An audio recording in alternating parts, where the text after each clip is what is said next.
Ay robo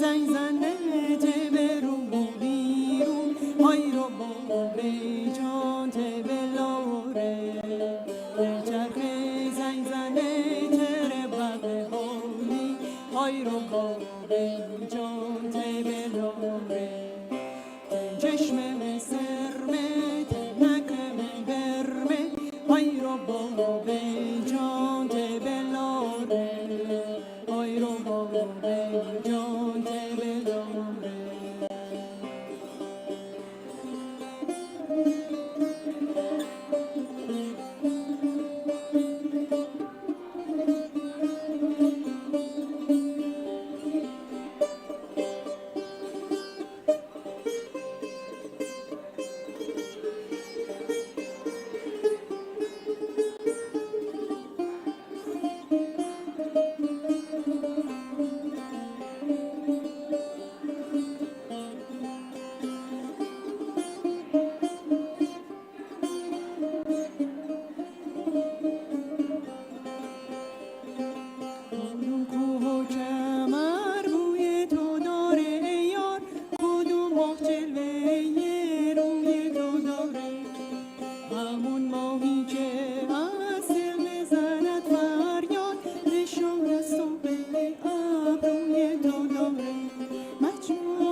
نوروز آمد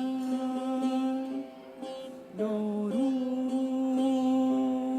آمد پیروز آمد پیروز آمد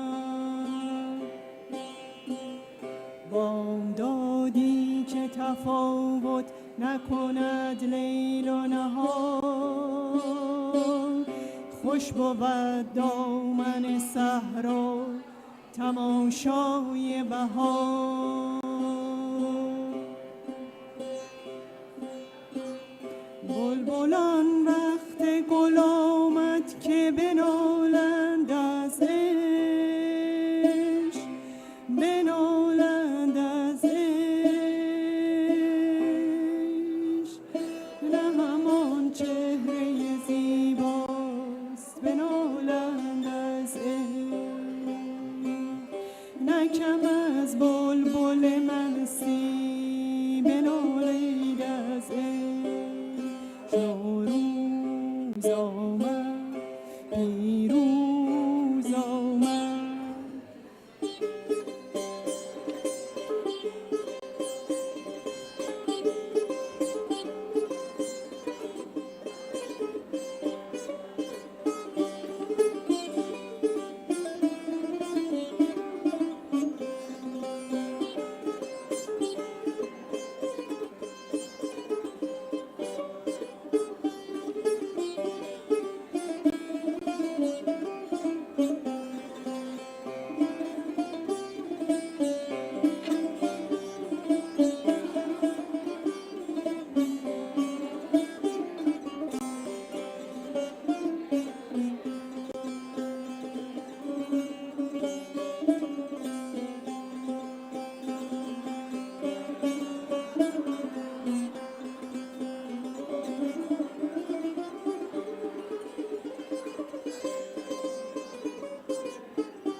One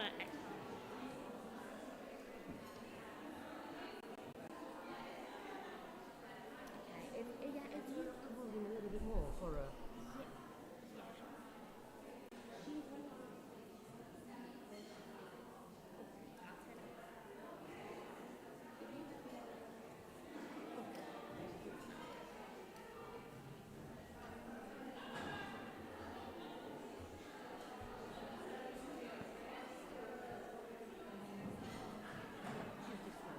Can I just double check this Troya, that was the first one? Okay, we're about to start now, so.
çileleri suya batar. Merak etme kara deve, merak etme kara deve, kara devem bana yeter. Ey ha oh ha, ey ha oh ha.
Yandan kelena karamela, şukar biyav şukar çayla mange. Yandan kelena karabela, şukar biyav şukar çayla mange. Kertala ley ley ley, kertala ley ley ley, ley ley ley ley ley, ley ley ley ley, ley ley ley ley ley. Ekta esiyon aman aman, ekta esiyon.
biyav şukar çay mange yandan kelena karabela şukar biyav şukar çay mange ketala ley ley ley ketala ley ley ley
Good afternoon, everyone, and Assalamu alaikum.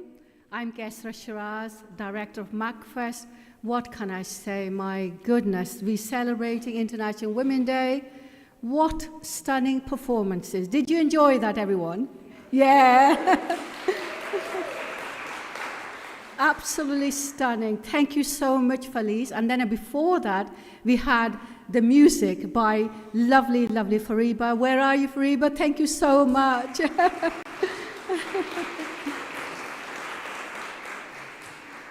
Welcome, everyone, to our very special event to celebrate International Women's Week and Women's Creatives.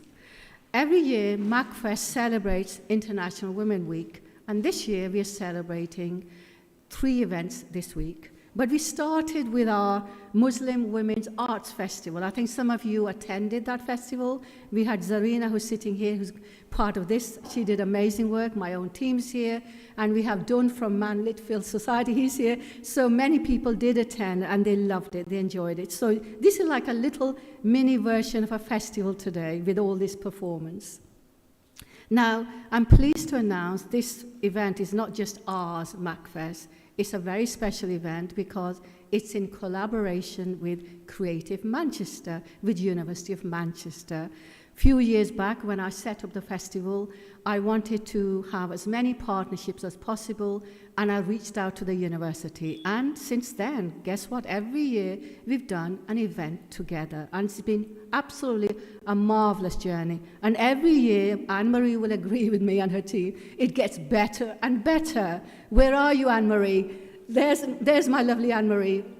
She and her team, we have helped to organize it, but they've done most of the work for this. You know, getting all the speakers, setting up the stuff here, even paying our artists as well, and then the amazing buffet at the back. Did you enjoy that, everyone? Yes? You don't get that feast everywhere, I'm telling you. Absolutely incredible collaboration. I'm really, really pleased. And what I want to say next is we have this year very special theme. It's the health theme we've taken. Anne-Marie and her team were interested in picking up the government strand, the strategy for improving people's health, including women's health. And our theme as part of MacFest is art, culture, and creativity. So we combined together to produce this event for you where we combine creativity with health. So we have special speakers today. They will be introduced to you in a short while. They will have their discussion here, and I'm sure you're really going to enjoy them very, very much. So thank you again to Felice and to Fariba, and I'm looking forward to listening to everybody. But also I want to thank the team here, Whitworth Art Gallery team. They are amazing. They hosted us on Saturday and they did an amazing team. I also want to welcome Tim, our photographer, you've seen him there, my own team, and of course our Creative Manchester team. And right at the back, who's just arrived, is Professor John McAuliffe, who's always there. And he started this whole process of collaboration with us. John has taken part. He's a professor of the Centre of Creative Writing. We had lots of literary events with them. And in the last 2 years, we decided to advance into live events together in different venues. And this is our second year where we're doing this. So as you can see, we've got a table there, cake there. My team and Creative Manchester team had a wonderful time taking pictures. If you want those pictures with our selfie, with our banners, please, please do, and do post them on social media. Now, as you know, the theme for this year is Inspire Inclusion, and also Invest in Women, it says, Accelerate. I'm sure you can all relate to this in every way. Now I want to introduce two very special guests. First, our special guest is High Sheriff of Greater Manchester, lovely Mary Liz Walker. She's a huge supporter of MacFest. Every year she joins us for something else, and she loves it. And she's actually given us her afternoon to come to us. And then after that, we'll introduce another special speaker, Professor Dame Nikki McCullum from the School of Nursing from University of Manchester. So we're delighted to be presided by two wonderful achieving women to join us. So I think Anne and Professor John, it's a win-win situation for all of us. Absolutely incredible event. So Mary, would you like to come and say a few words? And don't hold on to these flowers, by the way. We're going to have a photograph taken with them, everyone. Okay, over to you, Mary.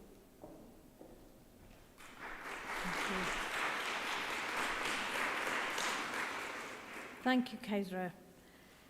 Ladies, it's such a privilege to be here with you on this special occasion, and I would like to pick up on one single word that Kaisra said, and that was collaboration.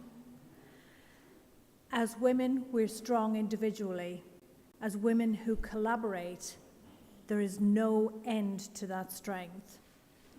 We can stand up, be counted, help one another, support one another, and all for the greater good. To me, we women from our various backgrounds, our various cultures, enrich one another in a collaborative way. And as women, we are the golden thread that weaves its way through our communities and encourages that cohesion, more collaboration, and inclusion for those who may feel on the margins. And I can't stress that strongly enough, that I really do believe that we are that rich tapestry, that golden thread that holds all of our communities and our families together. So in celebration of today's wonderful event, this week of celebration for International Women's Day, I say to you all, keep doing what you're doing. You're making a difference. Each of us in our own way is adding to that difference and enriching our friendships and our communities. And I salute you all. Assalamu alaikum. Thank you.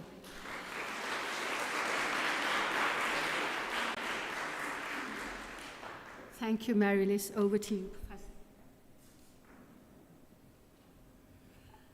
Hello, everybody. Assalamu alaikum. Lovely to meet all of you here today, old friends and new friends. It is a really brilliant thing, and we've just been saying, why don't we do this every week? This is easily the best lunchtime I've had all year, if not in the last 10 years, to be honest. So I just want to say a very few words just to put this wonderful event in the context of everything else that's going on in the university at the moment. So as we've heard, this event brings together a MacFest. It also brings together Creative Manchester, and it brings in a new platform at the University of Manchester called Healthier Futures. And Healthier Futures is all about bringing academics together with people from our communities to try and work out the best ways of improving health and well-being. And I think what better way to think about that than thinking about the intersection between the creative arts and health and well-being, because we all know that intersection really, really matters. And you only have to look at the smiles around the room this lunchtime during the performances to know how true that is. So the university is a great supporter and hugely committed to our civic society. Social responsibility is one of our key goals, and using the power of the university to work with our communities to address major societal challenges is what we're all about, and nowhere more so than Healthier Futures and Creative Manchester, hence why we've supported this event today.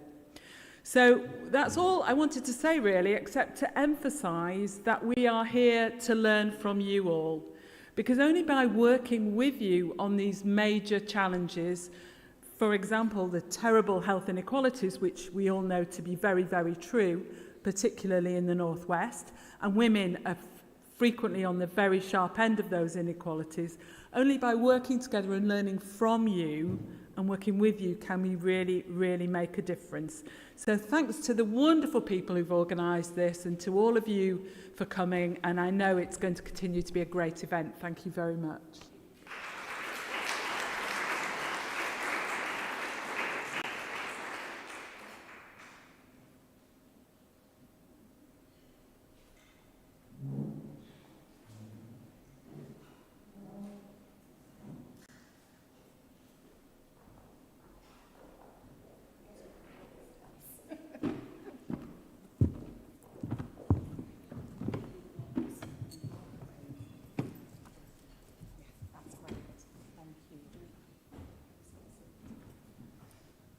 Hello everyone. So I'm also delighted to be here this afternoon and have been asked to chair this session. So my job really is to facilitate some discussion between our expert panel, who we're going to meet in a moment, and the audience, of course. No doubt will have questions, and we can have some discussion to follow on that really fantastic start to the afternoon.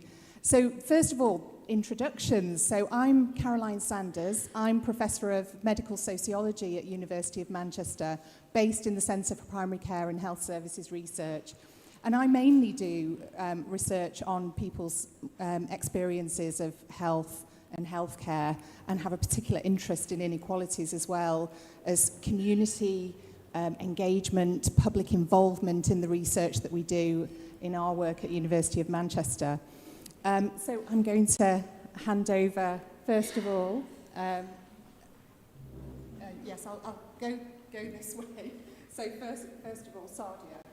Hi everyone, my name is Sadia. I am a young person who likes to say what is on their mind. So I predominantly work in young person's mental health, and I've been able to do that by being a young person as part of the Young Person Advisory Group with ARC, which has been a brilliant opportunity. And I also work in several committees for equality, diversity and inclusion. Thank you. Yes. Oh, okay, yeah. Hi everybody, I'm Sofina. I am a senior lecturer in the Manchester Institute of Education. You may wonder why is a person from education featuring on this panel, and I'll tell you about that in a minute. But my research really focuses on understanding critical pedagogy, but more so from a sociological perspective. What does that mean? That I'm interested in power imbalances. I'm interested in equity, equality. I'm also recently been interested in working with local communities. And when you work with local communities, you very quickly realize that their lived experiences are not really specific to education only. So you approach it from a very interdisciplinary perspective. I'll tell you more about it in a minute when Caroline directs us towards the questions. Excellent, thank you. And Aisha? Hi everyone, Assalamu alaikum. I'm Aisha Arif, and I'm a Community Development Director for a registered charity in Bury, which was established around 27 years ago. The reason for that charity to help women from South Asian background, because at that time, the town had a lot of South Asian families who moved in or immigrated from other countries. But going on for the past 27 years, now we have the diverse community of Bury, who, especially women who utilize our services. We have changed our name from Bury Asian Women's Centre to Bury Active Women's Centre, because when women used to come to our door, they used to say, we're not from a certain background, but we are women, can we still use your services? And through changing the name to Bury Active Women's Centre, we open doors to all the women from across the borough. We provide creative opportunities for women through education, training, skills workshops, health, and provide support for women who are not accessing the services that are out there due to barriers in their life. This could be cultural, this could be educational, or this could be their health that's causing them issues not to go and utilize the services that are out there. I will discuss this further when we go into the conversation forward. Thank you very much, and it's been really, really a pleasure to be here, and thanking everyone for the opportunity. Thank you. Hi, my name is Irina Bano. I'm a visual artist and creative arts practitioner. I have been working in this field for over 21 years now. I have engaged with people at grassroots level, working in the community. I have worked at various community centres, especially working with Muslim women's group in health and well-being. Centres in Bradford mostly, but I do work beyond Bradford, over the hills and far away. I worked with people at Roshnigar and Keighley, working with ladies who have had clinical depression. A close local one called Legit Green Healthy Living Centre, where I delivered monthly arts and crafts sessions for a few years. I have seen visibly the impact what creative interventions have on people, especially on women's health and well-being. I've got a story, but I'll tell you that later when we go forward. Also, I worked as a health and well-being officer for Kala Sangam Art Academy in Bradford, briefly, delivering specific art and health-based activities across Bradford and district. My motto is making a difference through art, which I've been doing, and one of my missions is to help heal people through art. Thank you. Thanks very much. Well, I've been asked to say just a few words around health inequalities by way of scene setting, so I'm not going to say an awful lot. This is really just a snapshot referring to some of the research that's done at the University of Manchester. Experts within the Centre on the Dynamics of Ethnicity, which is known as CODE, at University of Manchester, have done much to highlight widening inequalities through the COVID-19 pandemic. Patsy Azar, for example, in CODE and team conducted recent research for the World Health Organization, bringing together available evidence to summarise why people from ethnic minority groups were more likely to be infected and die during the pandemic. And they found ethnic minority groups were disadvantaged from the start due to long-standing health inequalities caused by systematic racism and racial inequities in COVID-19 infections, and saying that these are severely disconnected. Can you hear better? Oh, sorry, sorry about that. And particularly relevant to the topic of women's health, which we're discussing today, there's been long-standing research pointing to ethnic inequalities in maternal health. In the UK, black women are 4 times more likely to die in pregnancy or childbirth compared to white women, with women from Asian backgrounds facing twice the risk of maternal mortality. For example, Dharmi Kapadia and colleagues within the Centre for Dynamics and Ethnicity conducted a rapid evidence review on ethnic inequalities in healthcare for the NHS Race and Health Observatory in 2022. And they found a common theme in research pointed to women's experiences of negative interactions, stereotyping, disrespect, discrimination, and cultural insensitivity in services, and highlighted these system-level factors as negative attitudes contributed to poor experiences for women from ethnic communities, and that these appear to undermine trust and feed fear, which in turn results in poor access to and engagement with services. Additional research conducted within our applied research collaboration at University of Manchester, for example, Stephanie Gillibrand, who's here today, has led some qualitative research in partnership with communities affected by inequalities, including Muslim women, about experiences during the pandemic and in relation to COVID vaccination. And this work found that histories of structural inequalities, experiences of racism, created suspicion and skepticism about the motivations of agencies behind vaccine rollout. And the work also highlighted the work of voluntary sector organisations doing within underserved communities themselves, as providing lots of social, practical support for health and well-being. And all of this points, all of the work points to complex issues that need to be considered in addressing health inequalities and to tackle the drivers of health inequalities. However, has also highlighted that a one-size-fits-all approach doesn't work, and there's a need to consider cultural, social factors. And work has highlighted the positive work led from within communities and the benefits of arts supporting health and well-being. Many of the panel have already said something about that, and we'll talk about that more now. So turning to this topic of inequalities in Muslim women's health and the impact of creative interventions, we now go to our panel of experts with first questions. So, oh, you're not, okay, yes. So all of us, yeah. Yeah, good point. So we'll all hold our microphones up. So yes, well, to start with, we're here to discuss the health and well-being inequalities that Muslim women face in their daily lives. And so first question we want to ask is, based on your experiences, whether personal or working with Muslim women, what are the main issues that Muslim women are facing? Sadia, do you want to start? Yes. Can everyone hear me at the back? No. Just get close. Here? Is that better? Brilliant. I think one of the most basic things that Muslim women face is they're not asked.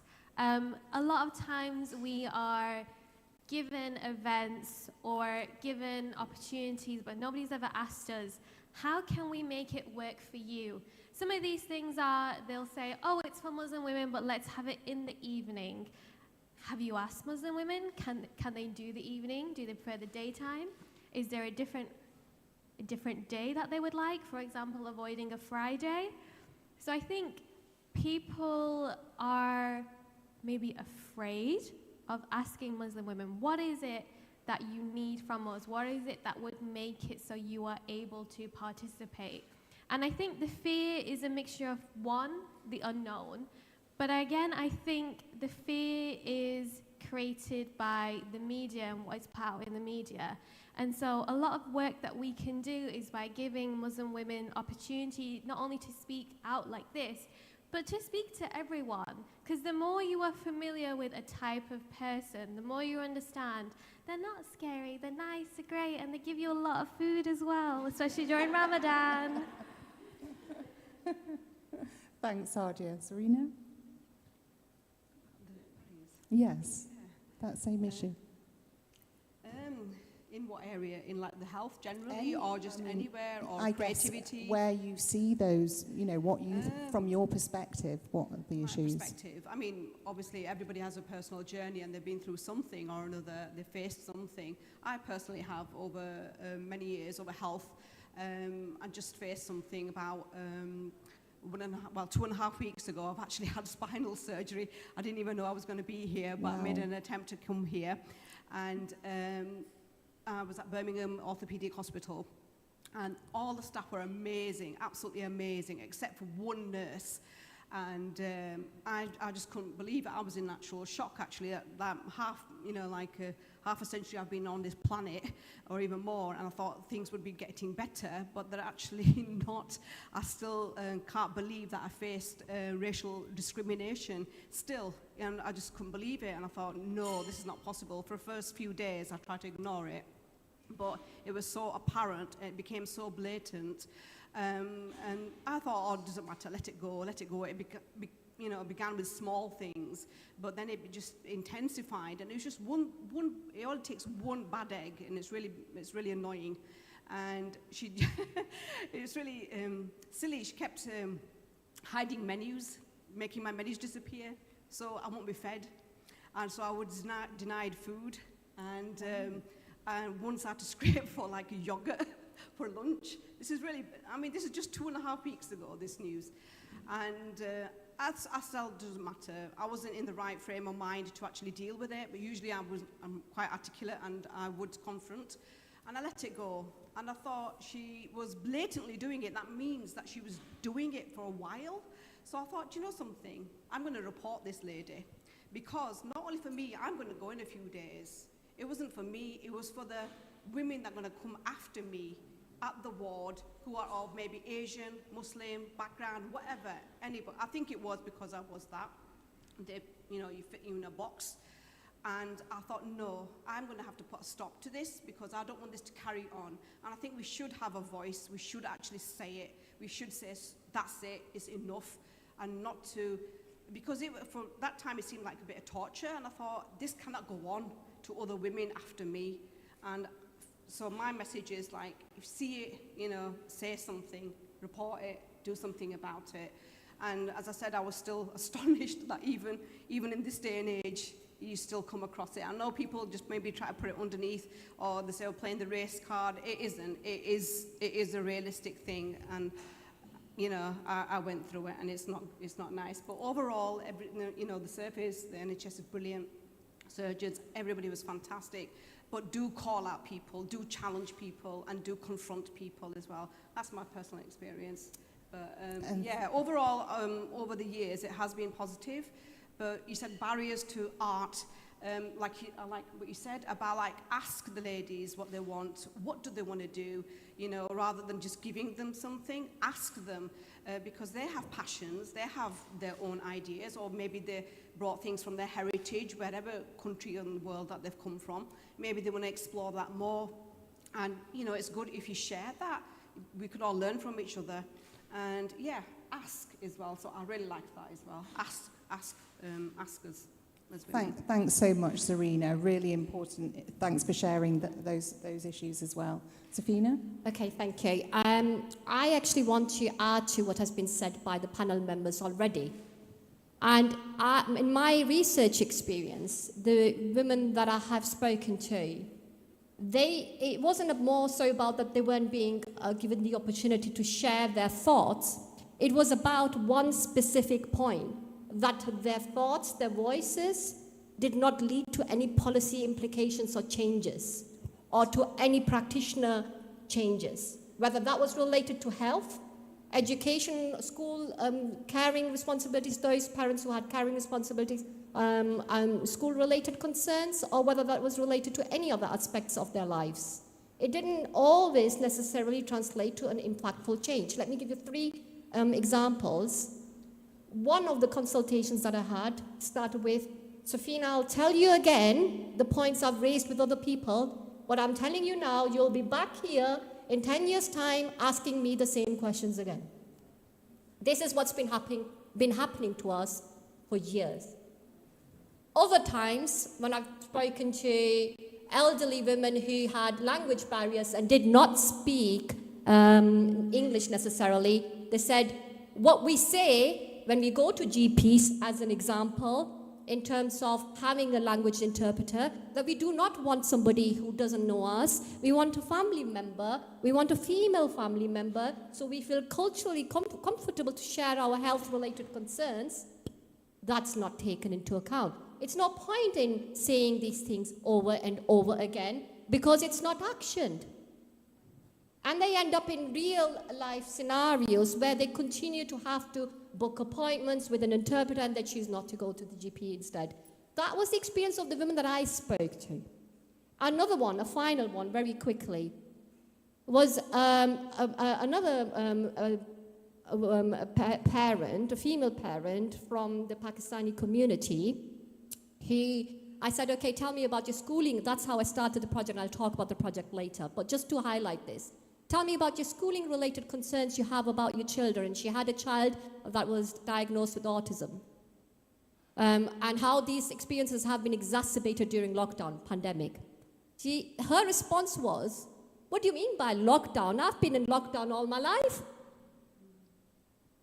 You know, so are these cultural sensitivities taken into account when we develop policies, and do we take these voices into account when we develop policies? And what stuck with me with that particular consultation was that she shared with me, her younger son, who was about 10, asked her if he had to live the life that she has lived, caring for her autistic older child, and is he going to die taking care of his older brother? And that just stuck with me.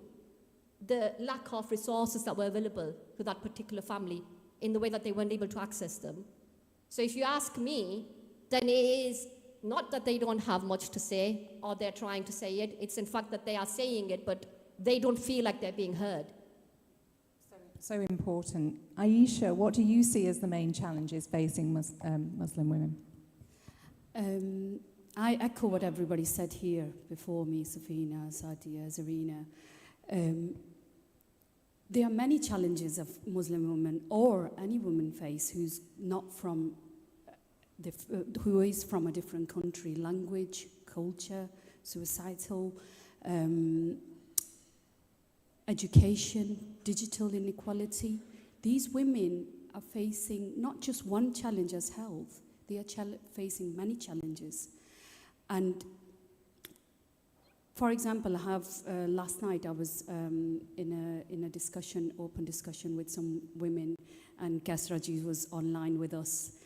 It was just with health inequalities where a woman has lost 5 children through miscarriages, and that was 3 months, 5 months, 6 months, 7 months, and the latest one she's lost, which is about 3 months ago.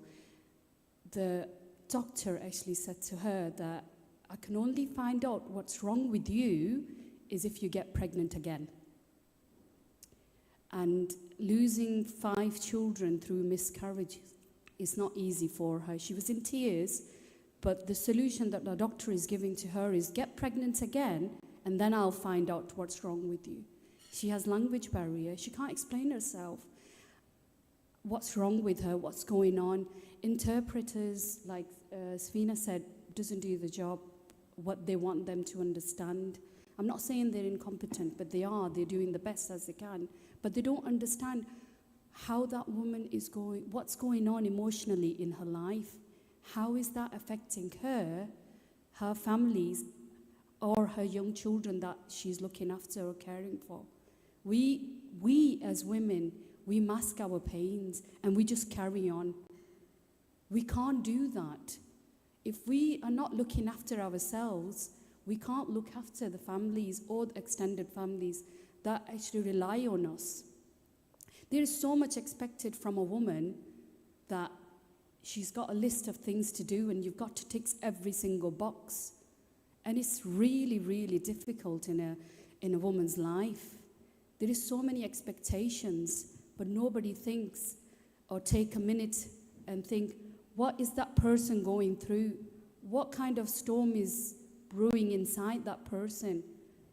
And how we can look after that person. This is just one case, but we have many who come through our centre, and they have many issues. Educational opportunities are out there for women, but they are not for all.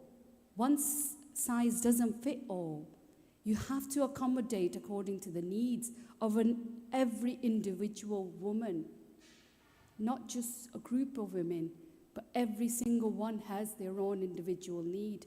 And you can only do that by giving them the opportunity to tell us what's wrong with them, not bombard them with, oh, we got this workshop, or we got that workshop, you got to come, you got to do this. Like Sadia said, you've got to ask, what's wrong with you? What would you like us to do for you? Not, we want this from you. And that's the message that we need to so important. share with everyone. Thank you. Thanks so much, Aisha. So next question, moving on to creativity. So Sadia, Aisha, you've done lots of work with communities, and I just wanted to ask a little bit about, can you give some examples of where you think creativity and community activities have had an impact on women's health and well-being? Don't know who wants to go first. I don't Sadia? mind. Yes, of course. I think I'll give you a very real example. So I did my degree in history. I worked in Lancashire Heritage for a while, but it took me until the age of 24 to realise, after being told that henna and the folk songs that we have and the dancing that we do is heritage. And the only reason I found that out is because I went to a Muslim heritage event in Rochdale by Awakening Minds, and that's what they had there. And I was like, what do you mean this is heritage? She was like, oh yeah, this is history. I was like, no, it's not. It's just a thing me and my mum do on like a random Saturday night because we're a bit depressed and we need something to, keep us going for the rest of the week because we got bills to pay. And she was like, no, my dear sweet child of mine. This is history and heritage. And if I hadn't got involved in everything that I do from that point, I would have just thought, oh, it's normal, it's just what we do, it's not nothing special. But why does it have to take a random chance event that I went to for me to realize that? Why is it not taught? Why is it not spoken about? Why are we only given one point of view when it comes to art and things that can help us channel ourselves through it?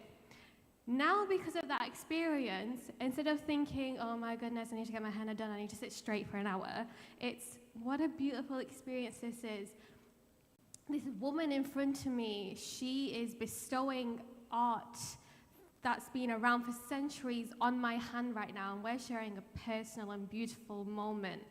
And I think that's what we overlook when we look at things like community engagement. We go for the big and the fancy and the glitz and glamour, but we forget it's a moment between two people where they can understand each other without speaking. Yes, she's only putting henna on my arm, but if I move a tiny bit, she knows, oh my God, she's tired, let me take a break, let's stretch out her hand. If I'm looking at it like this, she knows, okay, maybe she doesn't like that I'm doing it too thin, maybe I do it thicker. And it's those kind of skills that you learn through that heritage that you're not going to be able to pick up anywhere else unless you have community engagement where you can not only be yourself, but be culturally yourself, where it's not something you have to start afresh from. It's something that it's in your bones, it's in your soul, it comes naturally, and that's what we need to see. Thanks so much. Aisha? Oh, sorry, Zarina, yes. You can also speak about your personal experience of art and creativity as well. Yeah, I've got this one story that I started off before. This is a story about a lady when I first started working in my local community. She used to come to all the 3 sessions that I used to run in the area. And I used to think, oh, God, she's just a fan, she likes art.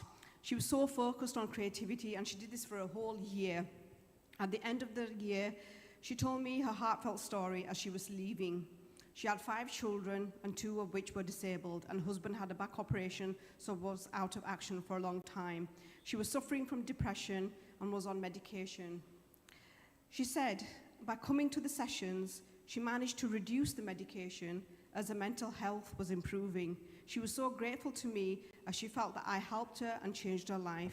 This lady never complained during the time. Like you said, we hide our pain. And she used to get on with things. She was amazing. She was inspirational to me. But, everybody has a story, and I'm sure all the women here, they've all got a story, and no matter what the background, they've all got a story. But I believe creativity is truly important. I changed my whole career. It's become my life. Over 21 years ago, I left a normal job, working for the council in admin and finance, but them skills are not wasted, I just transferred them. But working in the community, the creativity, that is my life now. It isn't just a job. It's alive, and I've seen it with my own eyes, how creativity can change people, not only in art, it could be anything, creativity, sewing, gardening.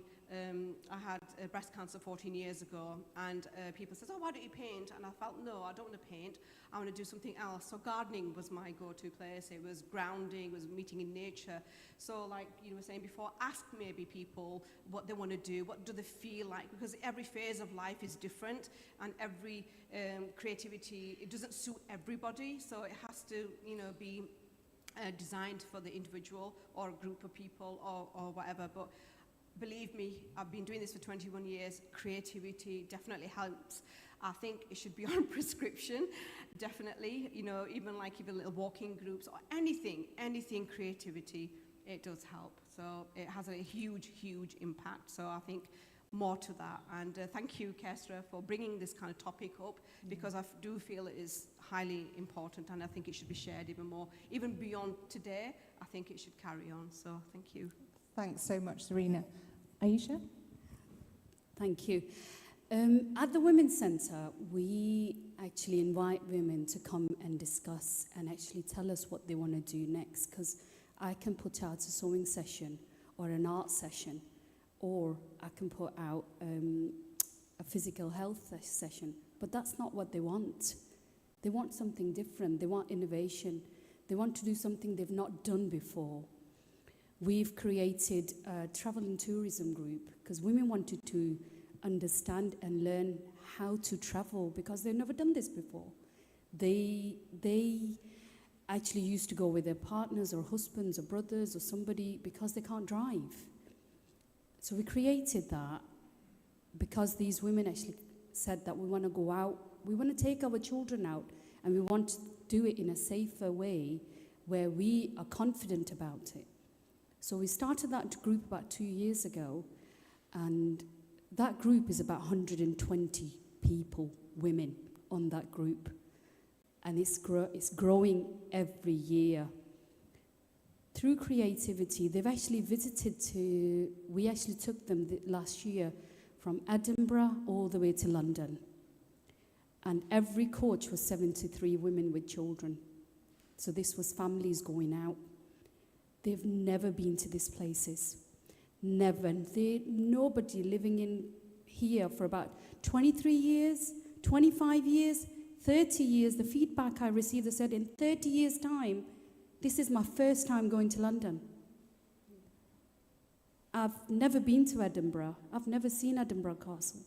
So this was a creativity that they wanted to do. And the children, when I see them, they say to me, when are we going again? Because then we can go back to school and tell the stories that we've been somewhere in summertime. Because we never went out. We could never go. Our dad's at work, they're doing morning shifts, they're doing night shifts. It's really hard. Nowadays, cost of living crisis, it's really hard to put food on the table. So we created, during COVID, Fusion Food Bank, which was halal and first of its kind in Bury. The reason I called it Fusion Food Bank was, it wasn't just for Pakistani or Muslim community. It was for community from all background who have different requirements according to their cultural need. So for me, food brings people together. This is from the people that I work with. I am from those women and they are from me. And that's how we go and that's how we work together. Thank you. Thanks so much, Aisha. Thank you. Excellent. Such important points raised by everyone. Safina, you've mentioned already a little bit about some of your work and in particular sort of challenges and barriers that people have mentioned to you in your work. And I just wanted to ask a little bit about, what responses to that you've been able to make through your work, to try and address some of these issues. I want to start by actually telling everybody a little bit more and give more context to the work that I've done. Yeah. I live in Rochdale and I belong to the Pakistani community. And it was during the pandemic when I felt very frustrated in the way that the media was portraying certain ethnic groups in relation to COVID-19 and the statistics that were coming out. And it was in this moment of frustration that I applied in collaboration with my colleagues for a small project. And the idea was that we were going to consult with community groups and members of the community who usually do not take part in these kind of university-based research projects. We wanted to consult with them, so they were our collaborators. We didn't want to interview them. And we wanted to really identify their needs, just like everybody has been saying. Like, we wanted to know, what are your needs? And we wanted to do it from a research angle. And how can we mitigate your needs? What are your suggestions? So we wanted to strategize their own voices and then bring it to policymakers. And of course, we were focusing on schooling-related concerns. But the second I sat down even with the first member of the project, they very quickly schooled me on the fact that their lived experiences of inequality is not just about schooling. They very quickly told me, Sofina, it's not just about schooling, it's about our health experiences, the way we actually engage with health providers and healthcare providers. It's about how we are being portrayed in the media. It's about how the local policies are being derived that have a direct impact on our lives in comparison to other groups. And they were differentiating, positioning themselves in relation to being Muslims, Eid celebrations in comparison to Christmas celebrations, what they were allowed to do when they were meant to read their Eid prayers compared to, or were not allowed to do, compared to the celebrations that went on during Christmas. So there was a lot of frustration. They brought up points about racism, institutional racism. They brought up points about misrecognition or misrepresentation. They actually themselves suggested reasons why they felt that their points weren't actioned on. And one of the reasons were, for example, that people from certain ethnic minority backgrounds, such as the Pakistani community, and do not end up in leadership roles, whether that's to do with healthcare, whether that's to do with schools. And they actually said, my children go to a school where the 90% intake of children is Pakistani, yet you have a white teaching team. How are they meant to know or mitigate our needs? Even when we tell them the mosques are doing it that way, they are not interested in order to engage their children in learning. And they made similar points about health as well. And they made similar points about local policies that were being derived. Which brings me to the first point. And now the way we addressed that issue is something that is actually happening here. Arts is being brought together with creativity and culture in an interdisciplinary way.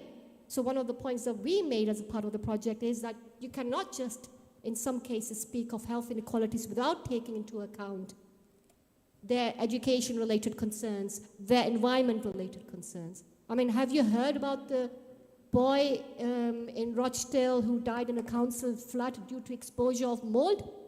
That happened in 2019-2020. And there's been a recent report that really, despite an extensive investigation, nothing much has changed. So we're still here.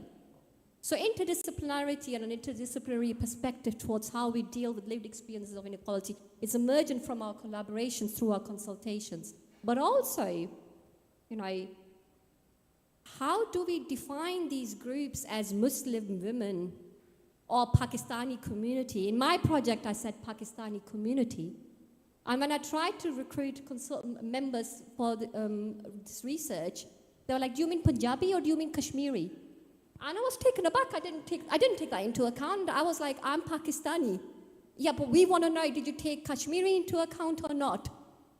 So it is for us to critically reflect on how we kind of like homogenize these groups' experiences and the different intersectionalities that are at play as well. Even when we say, originally I titled it as BAME. Then I went to Bangladeshi and Pakistani, and then I went to Pakistani and I thought I'd solved the problem.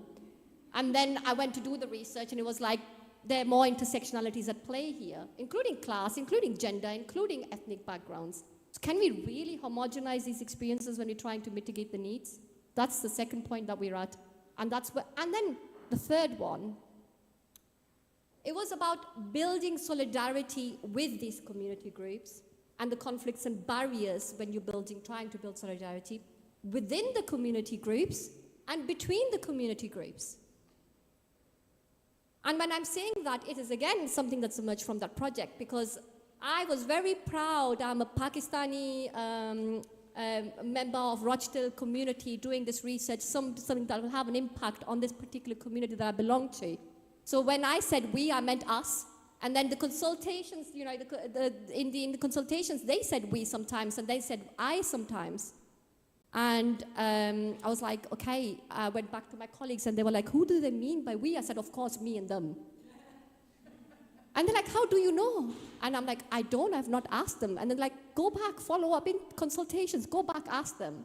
And guess what happened? I went back and I asked them, and they said, so sometimes we mean you and us, sometimes we don't mean you, and sometimes we do not even mean the same members of our family. So this really, what does that show? That there are, there's some priming work that has to happen before we start talking about consultations and collaborations, about identifying the barriers and conflicts between building solidarity. And why would we want to be interested in doing so? Because we want to mobilize collectively to try and address these issues that we all are recognizing right now, to bring policymakers to the table. Yeah. Excellent. Thanks so much, Fina. Well, I'm just conscious of time, and even though I think, had lots more questions I could ask of the panel, but I feel this is the time to open it up and give an opportunity to anybody from the audience who might have questions. I can see someone with hands up already. Yeah. Thank you. Yeah. Thanks very much. First of all, thank you for the discussion. It's very interesting. I'd just like to ask about looking at the second and third generation of Muslim women that we have in this country. I think there's been a lot of discussion, mainly on language barriers and other cultural differences, but that's only one section of Muslim women, particularly mixed race Muslim women as well, and also to look at information and how we give information to people. I know that this isn't really a question, actually, to be fair. It's just give but I just wanted to just give this one example that just came to me very recently. I gave birth 25 years ago to my child, but I was only given half an epidural at the time, and I wasn't told. I was only given half an epidural. It was my partner, who is a white man, that was told. And I wasn't told until even just recently that the reason I was only given half an epidural was that black, Asian women, because they just put us in one section, any woman of colour has got a higher pain threshold. So so my partner had to go and drag the anaesthetist by his hair to actually give him the next part. And he's a big 6-foot Glaswegian guy, so you don't say no to him. But one of my other things is that even to this day now, we've been together 31 years now, he still has to advocate for me. And I find that shocking, really. So it's to look at, I think the main thing is that we need to know, as women of colour, what your research is based on. And I don't think we're given that information at all. Thanks so much. Thanks so much for sharing that experience, and I'm sure resonates for everyone on the panel. And I guess it relates to those experiences you also mentioned, Zarina, about inequalities that directly impact people, at that everyday level.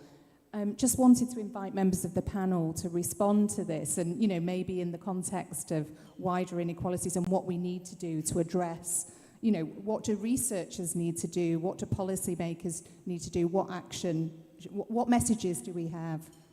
Don't know. Yeah, I'm happy to go first. I think thank you for your lovely comments, and I think it opens up a conversation about two phenomena that I've found throughout the years. And the first one I would like to bring awareness to is something called Begum syndrome. Now, Begum syndrome is a term that medical professionals till this day still sometimes use just to put everything under when it comes to South Asian women. So the thing about having a higher pain threshold, do we know if that's actually true? Probably not, but it's Begum syndrome. South Asian women and Muslim women are more likely to have period conditions. Do we know why? No, because it's Begum syndrome. So it's kind of used as a overall scapegoat. And the second phenomenon that I want to talk about is something that I like to call the assimilated youth, where your ethnicity and your nationality are not the same. So me, for example, I was born and bred in England. I've been in Pakistan twice in my life, and the first time I went, I was a baby, so it doesn't count. And if you send me to Pakistan on my own, I would cry because I can't speak the language, I don't know where anything is, and I would just be like, oh my God, how do I get on a bus there? Whereas in England, I can do everything myself. So when we are creating things for Muslim women, we have to ensure that we're not putting them all in the same category, because a Muslim woman who is 16, 17, 18 has a very different criteria and idea of what it means to be a Muslim to someone who is 50, 60, 70. And the way that we do that is through the wording that we use. So, for example, if I wanted to invite an auntie to a dance night, because dance is good for you, because it's a type of cardio, it's exercise and it's fun, I would not go to an auntie and say, auntie, come with me dancing late at night, just don't tell your husband. It's not gonna go well. But if I went to auntie and I said, oh auntie, I'd like to invite you to come out for a meal with me, my mum's coming as well, there'll be a little bit of music, but you know, it'll just be, we're gonna have Jai, we're going to talk a little bit, and then if she gets involved, and that's great. But if I'm talking to a young person, I'm like, girl, we're going to go do some dance exercise. What do I tell my dad? You tell your dad you're going for exercise. That's all he needs to know. And that's how you would do it. And I think it's really important that we tweak our language to make sure we're creating a phrase that people can relay to whoever they need to relate to make sure that they can go to do an event or an activity that they really want to do. Thanks so much. Serena? I think I like the question as well, that it should be included to everybody. I know people have been talking about like English as their second language, but I think what happened to me, English is my first language, so it can happen to anybody. It's just that people have so many assumptions and presumptions about you, and I think things should be explained in laywomen's terms, not layman's terms, and in each individual, and not assume, you know, that everybody fits into that. So, yeah, it's applicable to everybody, I think. So it was a good question. And that's it. You asked about research, about the second and third generations and research. Mixed race. And you said that you wanted to know what the research is about. Well, just to say that that there's been a lot of discussion, and I think it has been a bit maybe just about, like I said, maybe first generation or maybe immigrant Muslim women here. But say myself, which is a second generation, my daughter who's a third. Yes. You have to speak to them in a different way. Absolutely, and can I just add to that? And there's only that much data you can present in this gathering, but in the project that we did, we had second, third generation, not just women, people who identified themselves as male as well, single parent households, who said, how is it that I have to attend to the same racialized experiences that my child is going through, that my parent had to attend when I was going to school, that my sister has to attend for their children, and that my grandparents had to go through for their parents. So that's somebody from the second, third generation. So you have generational experience of trauma that have been internalized, and that is impacting those generations. And the way we have tried to account for all the voices is by actually we've created a call to action document where you have their voice, their quote, exemplar quote, and strategize that, and then present that to specific policymakers. I think that's the way forward if we really truly want to collaborate and address the power imbalances between researchers and communities that we're working with. I echo what Safina is saying, actually. The second and third generation is actually facing the same issues. Maybe they can speak, like you mentioned about the language barrier, they speak English, they do everything. They can probably a bit vocal, but that does come back to them again, that they're being rude, even though if they want to say something. So they are still facing, like I mentioned, we established 27 years ago thinking we will educate these women, we will put them in employment, we will make sure, you know, they educate their children, they can sit and read a book with them when they're coming home from reception with their, you know, school book, they can enjoy that family time. I'm seeing that still the same. There is nothing changed. Same issues for the past 27 years. Maybe there are other organizations who have longer period than us, or they've been established well before us. But I'm seeing that still the same. I don't see there is a progression. Yes, their children might have progressed, but those women are still in the same box, same area. And it's difficult. The only thing I could, and I would, and actually I do advocate for women, is we would like these policymakers to come down out of their offices, come to grassroots level, sit with these people and listen to them. But don't just listen and take the work back. We actually want to feedback what you've done with all that questions and answers that you asked. What changes have you made? What things are you know, we said this is wrong, this is not happening for us. Have you made any change? We don't hear that. People come in, they do research, as you know, you give them, there's forums, we create coffee mornings, we do all this kind of thing. We hear. But on a grassroots level, our organization can only do so much. It's the people who are making changes a bit higher level in the offices and the policymakers need to actually come out and see what's going on. Unless they see what people are going through, what their experiences are, it's going to be really difficult.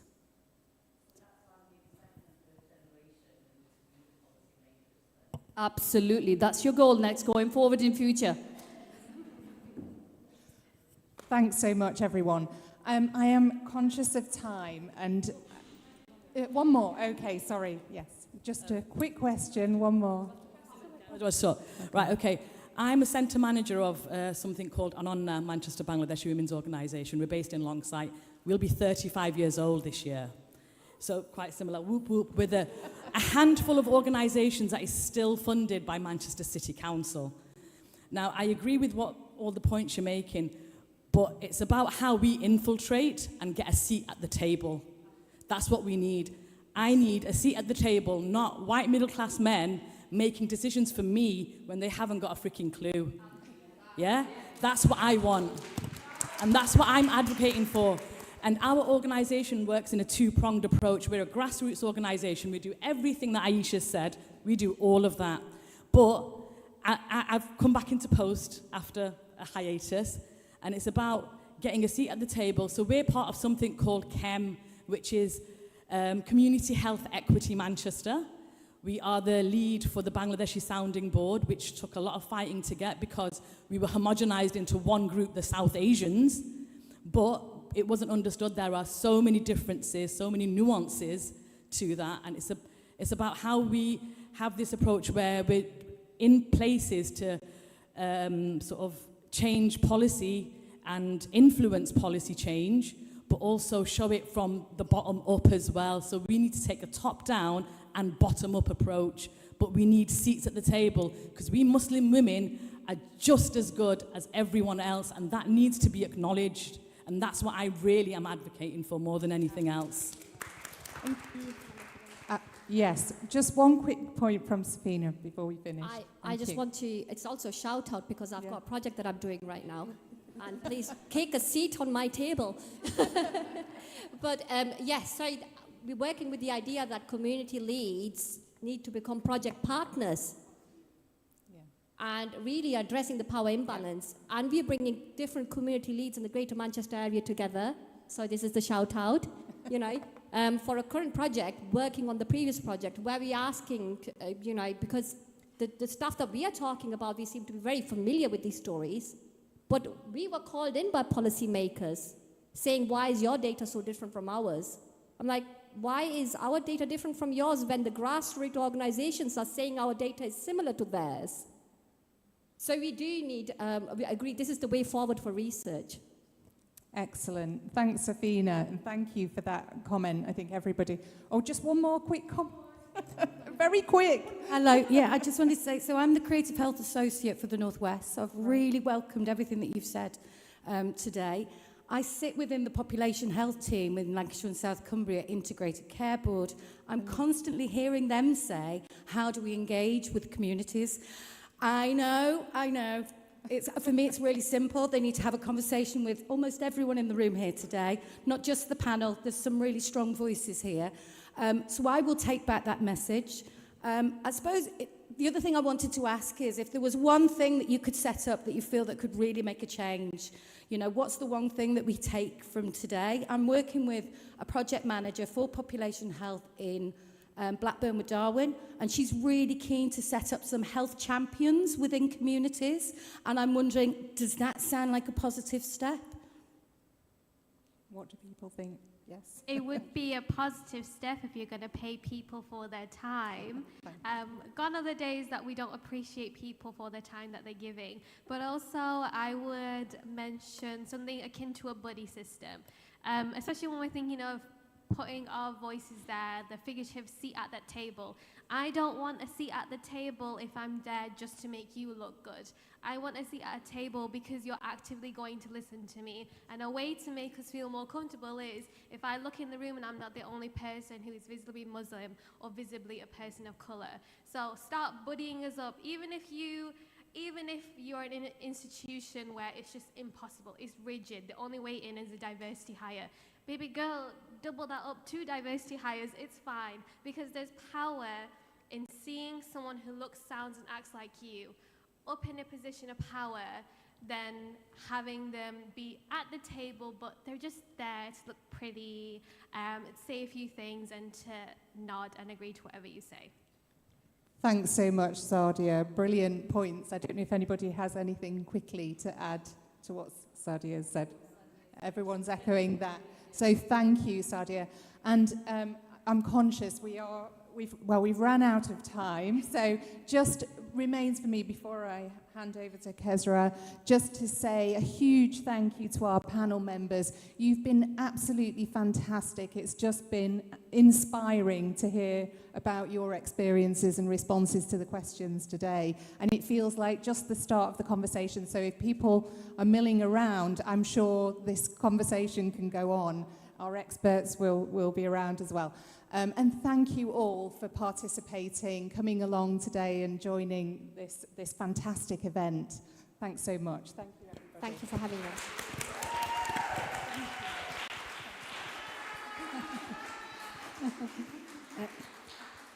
Thank you to you for hosting a brilliant event, and thank you all of you lovely ladies. It's been marvelous. I'm Pakistani, I'm Asian, I'm a Muslim woman, and I can echo everything you've said, and I'm sure other women, whether they're Muslim or Asian or white, they can all echo. These are real problems, real challenges. And it's been where's my Anne gone? Anne-Marie? Anne-Marie? It's been a fantastic idea to combine health with creativity. I think it's been a huge success. Thank you so much. So what we're going to do, ladies, next, obviously the session's finished. We have this lovely banner. Can you see the message? Spread honey, not hate. If you like that message and you don't mind us putting pictures on the social media, we're going to take pictures with a banner. We also have a selfie if you want to have a picture to commemorate today. And if you want to post it on your social media, please, with a hashtag, obviously MacFest and Creative Manchester, but International Women's Day particularly. And we're going to cut the cake, and then you can have a slice of that. So thank you so much, everyone, for coming to attend, to enjoy. And of course, thank you to all the people who made this day possible. A round of applause for Creative Manchester team and my own team. And of course,